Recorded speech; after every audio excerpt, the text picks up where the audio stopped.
All right, welcome back. We're back. Dude. So, I'm going to go back to Nerfology for a bit because I wasn't done But with that. before you do that, when you were young, did you ever watch the Teletubbies? No, Zinker, I did not. Did you really not watch the Teletubbies? No, they're scary. I mean, yeah, that's true. Dude, I actually used to watch Teletubbies a lot as a kid. Like, that was the show my parents put on for me. That was my show. That might explain why I am me today. And why I'm basically, like, Satan's worst nightmare. But because I watched Teletubbies. Dude, that show was hype. And I even had the PlayStation 1 game. Oh my god, watching Game Grumps play the PlayStation 1 game I had was fucking hilarious. We should actually play that in the show. It's fucking stupid. I think I still have it. Great. Yeah, no, it's... Oh, man. Oh, God. Teletubbies are so hype, dude. Like, next con I go to, I want to hug a Teletubby. Have you ever actually seen a Teletubby cosplayed somewhere? I've never. I think there was one at Kineticon. There was, like, a group cosplay of Teletubbies at Kineticon one year. That's scary. Yeah, no, well, I should hug them. I think I'm under the boss. Hey guys, if we ever have a panel and one of you's in a Teletubby costume, or four of you are, come hug me. Shit, I don't remember their names. What was my favorite guy? I think it was the green one. I think he's super tall. Oh my god, dude. What a trip down memory lane. And then the baby. Oh shit, that, like, what was it? I think like half a year ago, something happened with the baby and the son. Oh, I guess he just grew up. Yeah. I think that was the news. he grew up and caused a supernova, and that just like killed everything. All the Teletubbies are just burning to a crisp. Oh my god, dude! Oh, we should read a Teletubby creepypasta. Oh my god! Don't no. Did I ever tell you? Teletubbies. Did I ever tell you that? I once wrote a MLP fan fiction. But the thing is, really? I don't know much about My Little Pony. Okay. I know, So then, Derek, you know what? Derek, how about you give us a little quick summary of this MLP fan fiction you wrote for us? I wrote it during an English class in high school. Okay, liking the story so far. What was it about, Derek? So who did it star? Hang on, I gotta fix something real quick on here. Okay. We fighting a boss? Yeah. That's okay. I need to. Well, I'm not fighting shit. I'm just sort of watching. I started to look up. Ow! I'm not doing well. I should save. Hang on, I'm gonna save. Are you saving mid-match? Yeah. The bosses in this are usually really annoying. Okay. So, well, I want to hear more about the MLP fan fiction you wrote, Derek. Who did it star? I think it was like Fluttershy and Rainbow Dash. I think those are characters, right? They exist. Okay. All right. It started. You didn't have your own original pony in there. You didn't write yourself into the fan fiction. No, I didn't. That was going to be the next one, but okay. Ow.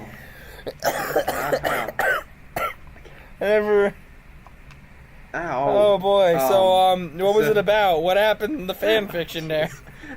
You really don't want to know. It was I want to know. I want to know in excruciating detail what happened in the MLB fan fiction. There was some mounting. There may have been a few restraints. Okay. And you wrote this for an English class? It wasn't for a class. It was just like during a class. Like I was bored. Okay. I wasn't the only one who wrote fan fictions in my English class. There were a bunch of other people who did it ironically, but they started doing it so much where it started to not become ironic. I think have I told you about Magical Girl Zinker, the fan fiction? Yeah, I think you brought it up before. Oh, okay. Well, then I won't bring it up again because I really want to hear more about. I want to hear more about this MLP fan fiction. How did it come across? Like, how did you decide you wanted to write this MLP fanfiction? Well, like I said, we were just writing, like, a bunch of us were writing them ironically.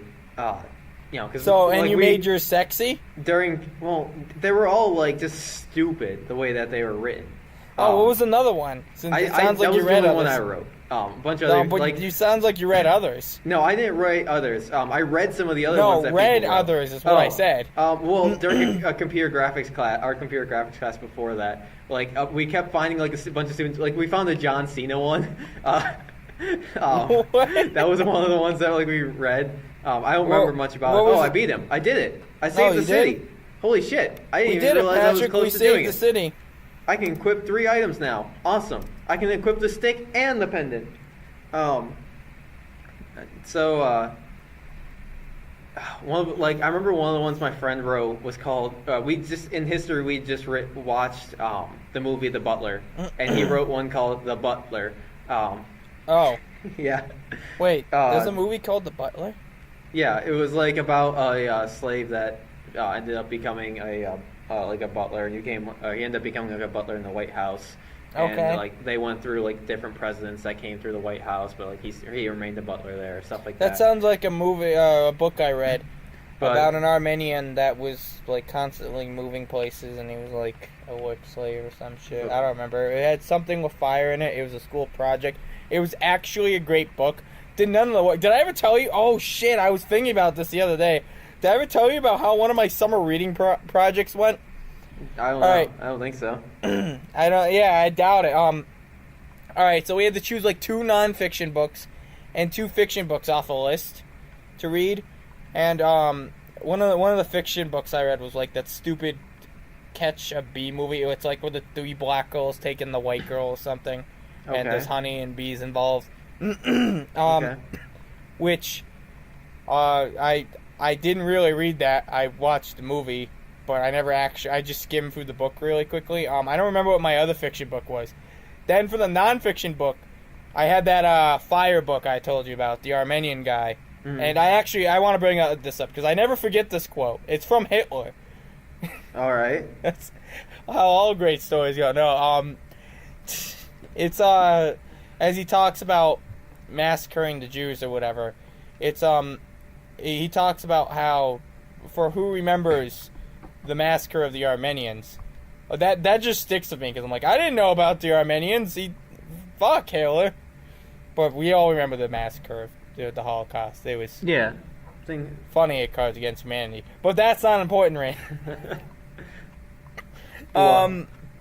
So anyhow, but my other nonfiction book, and get this is what the book was called, and I chose it sort of ironically because I saw it. I'm like, well, somebody has to choose this book. Yeah. So the book is called The Pencil. And I kid you fucking not, it's a 600-page book about the pencil. Entirely about the pencil. Alright. Anyhow, didn't read any of it. I only read that fire book, and I skimmed through that bee book. Nothing else was read. But next MC. Sorry, I had to read that. Yeah, so when I had to turn in my summer reading project to my teacher, who I guess I won't name, but she was a shitty teacher. I could go into that too. It was my sophomore year teacher. Basically, we had to do like 6 essays or some shit per book, some really big bullshit, and like I only did like 1 prompt for the bee thing, whatever it was. Yeah. I don't even remember what I did, and I put like no effort into it. And that was literally, I kid you not, all I turned in on it. All right, and this teacher is really, really shitty. She tried to make the classes like a college class. So if you went if you had to go to the bathroom, you would get detention. All right. Like college. For the record, at the time, I also took college classes, and that was not how it fucking was. Yeah. Which pissed me off. Yeah, she taught you like. At literally the 3rd year, I went into like the greatest English class teachers in the world. I think I talked about her in the Fig shortly during our Mario Party playthrough. Ow! I went into her class. She said, "Yeah, basically forget everything you learned in that class. It's useless. It's just for the stupid CAP test, which you're never going to need in your life, and it's not at all what college is like." Mhm. And yeah, pretty much. But just so I turned in that project with that like 1/30th of my work completed with like no effort, and I just handed it to her. You want to guess what grade I got on it? It's 100 or 98. Yeah. No, I got a 100. She literally just saw that I turned it in, put a 100 on it, and gave it back to me, which I did not complain, because that was. Because that was like a quarter of your grade to begin off the semester, so I just got 100 for it for doing nothing. Oh, she was such a terrible teacher. I kid you fucking not. I think they finally got rid of her, but they also got rid of my favorite teacher because they're fucking that high school sucks now. So I want the money. Yeah. Anyhow, man. Music's great. So yeah, there's a huge nonfiction book on the pencil, and you guys should read it because I didn't. Read all of it, the whole thing. You should read the whole thing. It's actually, I think I've read like little skirts of it on random pages. It's as boring as it sounds. Little skirts are the best. We just talked about this. Did we? Little skirts are the best. No, I don't think we both agreed on that. Do you prefer longer skirts? No, I prefer shorter skirts. Exactly. Me too. All right, and so by the way, anyhow, it's really time to read that Teletubbies creepypasta I pulled up. Oh, jeez. I want to get back to Nerfology. This is called, well, it's Troll Pasta. It's from the Troll Pasta Wikia. Next video, I guess. Teletubbies, the truth. In the years since I stopped watching television, I've never forgotten the Teletubbies. Something there hung with me. A foreboding. Is that it? Sorry. Something that the digitally enhanced colors, literally childhood music, and fluffy, impish dancing couldn't wipe away. Something dark. Darker than most expect. And no, I'm not haunted by the alleged liberal agenda of the show, in air quotes, the agenda. I don't care that a bunch of right-wing folks feel threatened by some puffy dancing TV people. No. It was something else that I couldn't put my finger on. My dick. What was it that resonated so deep in the core of me about Tinky Winky? Was that actually what it said? Tipsy? No, it didn't say my dick. I was going to say. I added that in. I would hope so. Hold on. Sorry. About Tinky Winky, Dipsy, Lala, and Poe. I woke one night in a sweat. The revelation came to me and it shook me to my marrow. It's so much more complex than any child can grasp.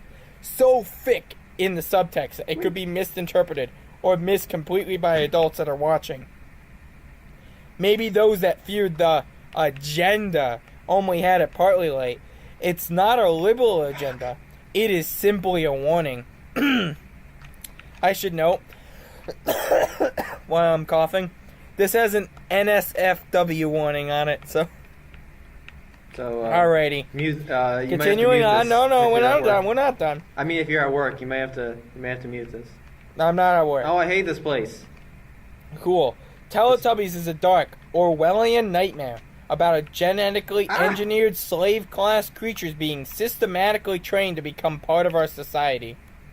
Okay. These are homing rocks. I'm just going to keep getting bouldered. Sorry, but... In order for you to see what I mean, you need to TiVo or tape an episode. Just check the listings of your local PBS station. Just watch one, and you see exactly what I am talking about. Then perhaps the words that follow and the evidence I provide will resonate within you as they do in me. I'm beginning to really fucking hate this sore throat thing. While no backstory has ever been provided on the show about where the Tubbies are or even where they come from, one thing is clear. They are not, and I repeat, they are not in control of their own destiny. 3 things control their day-to-day lives. First, there is the voice. A tinny female voice that tells them when to eat, when to sleep, and when to say goodbye. The robotic material voice blasts from a speaker implanted in the ground, hinting that something larger lies underneath and is constantly vigilant. The second is Nunu, a harmless-looking anthropomorphic vacuum cleaner robot who wanders after them, cleaning up their messes that they made and passively scolding them for bad decisions. Nunu is the watchdog, the controlling tool of the powers that have placed the Tubbies here. The third is the triumvirate. The third in the triumvirate is the iconic, menacing. Ooh, so much bread. I'm so Pinwheel. The Pinwheel is the true power in Tubbyland, a mystical godhead that's the simple-minded Tubbies worship. When the Pinwheel spins, the Tubbies stop whatever they are doing and run to the top of a hill. Here, they perform a ritual for the gods in the sky, trying to curry favor. They gestate and roll around like puppies having their bellies rubbed, trying to win the ultimate prize. And only one is favored. Only one can be chosen. When that one is chosen, they are blessed by having the genetically implanted bioelectric television screen and their abdomen activated. The Tubby is rewarded, not only by being the Pinwheel's messenger to the other Tubbies, a mouthpiece, if you will, but also apparently by a physical orgasm of joy at the activation of the screen. Is there... Okay, there's not that much more. And what does the screen show? It shows an indoctrination film. Here in the world of man and one of its here is the world of man and one of its customs. One for you will soon join us, live among us, and serve us. A message from the Pinwheel God. I call it Revnoku, just because it sounds cool. How long is this? All right, wait. It's 3 more paragraphs. God. I just want to note to myself, Zinker, please, name this episode Revnoku, the Pinwheel God. All right. When the ritual of indoctrination is done, the Tubbies return to their day, childlike and innocent. Finally, watching over it all is the sun baby. The innocent, benevolent soul of humankind hangs over it all, illuminating Tubbyland. You see, we are guiltless in this. We have chosen for ourselves the form of a child, an infant. What could be more guilt-free and benevolent than a cooing baby? It is a form that the childlike Tubbies will understand and not fear. A form used to hide the watchful, totalitarian eyes that peer out from the darkness. The powers that control Tubbyland have made it beautiful, green and colorful, temperature controlled. I have not determined yet if it is an island or on another planet. I lean toward planet because their underground bunker they live in seems to resemble some sort of buried spacecraft. Wherever they are cut off from outside influence. Anyone who has ever watched The Prisoner can make the connection quickly. Like the Eloi from the Time Machine. They are kept simple, stupid, sated, and enslaved in the place of vibrant beauty. Lambs to the slaughter, the better to devour you with, my dear. I beg you to watch and decide for yourself. It's all there on the screen. And finally, for me, all the pieces fit. Children enjoy it as they should, for the colors and the nonsense. For adults, it should be a chilling warning of the times to come in future. It is a morality tale about the potential dangers of cloning and genetic manipulation abuse by those who think themselves benevolent. The Tubbies are alerting us to a future where genetically crafted androgynous worker beings with entertainment centers built into them will serve us. Slaves who will stumble and babble their way through a world, pleasing us, for we are Revnoku. We are the soulless, immoral god of their world. We demand their obedience. We demand that they perform and dance and work for us. Teletubbies is simply a warning I thought you said about 3 the paragraphs. encroaching darkness, the decay of human spirit as it ages, fat, bloated, and raping not only the natural world, but the world in the future. Possibly. Teletubbies is about the end of the world. Next time on Speletons. Pause the game there. That was way too long. That was That was way too long. Look, that was enjoyable for everyone. It was not. It was stupid. Like, it was just awful.